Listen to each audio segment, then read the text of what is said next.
Sabe aquela sensação que toda a gente tem ao olhar para um lago escuro ou para uma floresta muito densa? Aquela impressão de que talvez haja algo a observar-nos? É precisamente essa possibilidade do desconhecido que dá o pontapé de saída para a nossa viagem de hoje ao mundo da criptozoologia.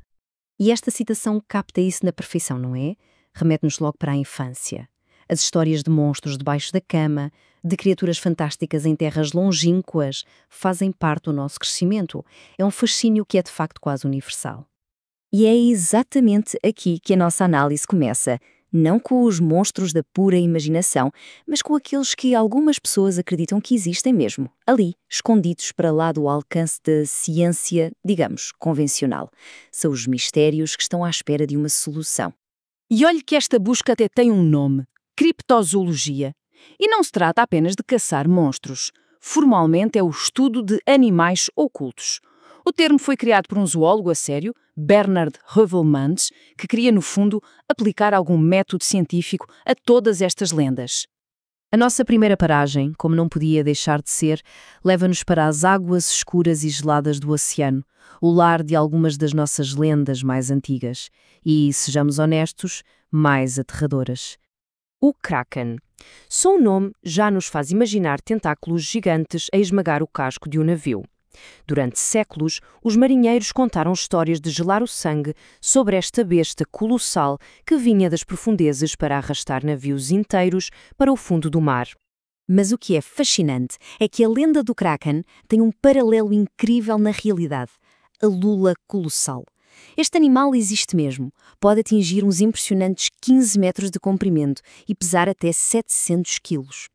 Ora, apesar de não haver provas de que alguma vez tenha destruído um navio, com este tamanho é fácil perceber como um vislumbre rápido deste animal deu origem a séculos de histórias de terror. E do oceano aberto, saltamos para um lago escocês, o monstro de Loch Ness, o famoso Nessie. Embora as lendas de espíritos da água já existissem na Escócia há séculos, a imagem que todos temos de Nessie, como um dinossauro de pescoço comprido, tem uma data de nascimento mas muito específica: o ano de 1933. Então a pergunta é óbvia, não é?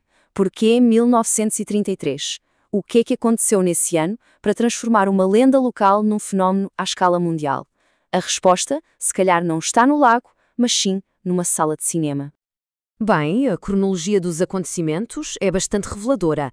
Repare bem, apenas uns meses depois da estreia do filme King Kong, que tinha um monstro de pescoço comprido, um senhor chamado George Spicer relatou o primeiro avistamento moderno. E a descrição que ele deu foi a de uma criatura que se assemelhava muito ao monstro do filme. Parece que foi a faísca que acendeu o rastilho. A partir daí, a lenda simplesmente explodiu. E quando digo que explodiu, não estou a exagerar. 3.000. Este é um número aproximado de avistamentos que foram relatados nos 30 anos seguintes a 1933. 3.000. A coisa passou de uma história local para uma obsessão mundial em poucas décadas. Mas, e este é o ponto crucial, apesar de toda esta atenção, de toda a tecnologia, de inúmeras expedições, o que é que temos de concreto? Pois, nada. Nem um osso, nem um dente, nenhuma prova física definitiva, apenas histórias e fotografias, bastante desfocadas. Muito bem, vamos agora sair da água e entrar nas vastas florestas da América do Norte para conhecer aquele que é, talvez, o críptido mais famoso de todos, o Cessi, o Bigfoot ou o Sasquatch. A imagem é instantaneamente reconhecível, certo? Uma figura imponente, meio humana, meio macaco, a mover-se em silêncio por entre as árvores. É uma lenda que está profundamente enraizada no folclore.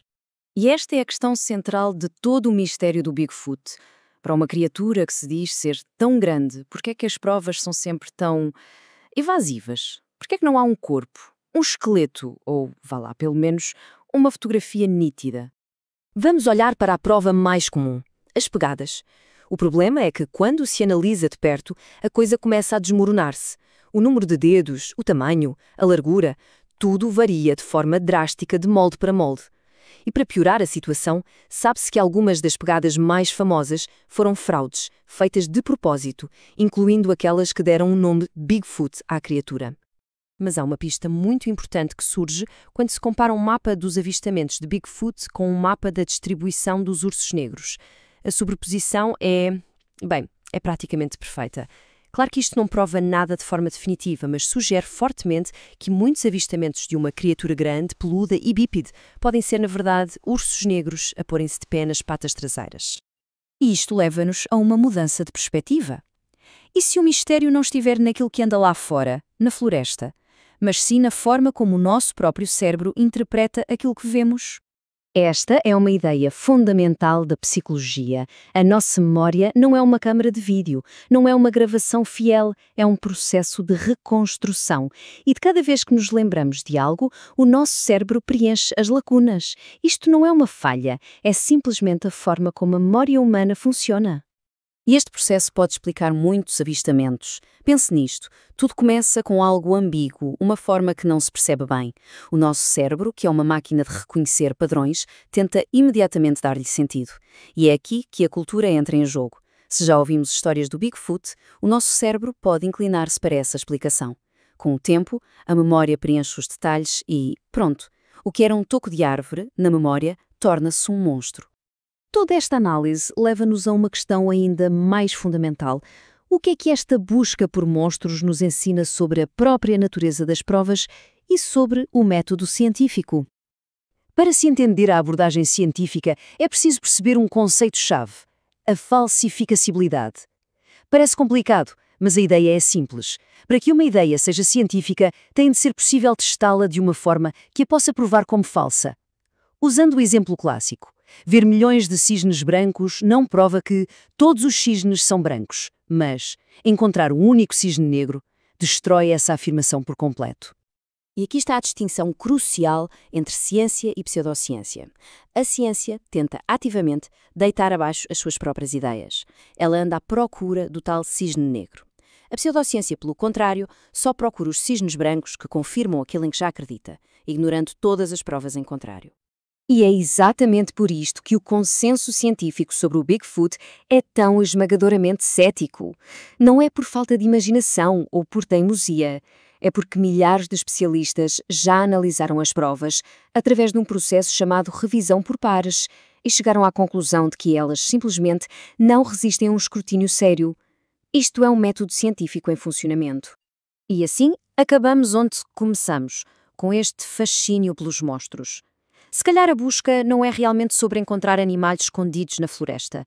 Se calhar é sobre explorar as fronteiras do nosso conhecimento, testar os limites da ciência e, no fim de contas, aprender mais sobre a forma como nós próprios vemos e interpretamos o mundo à nossa volta.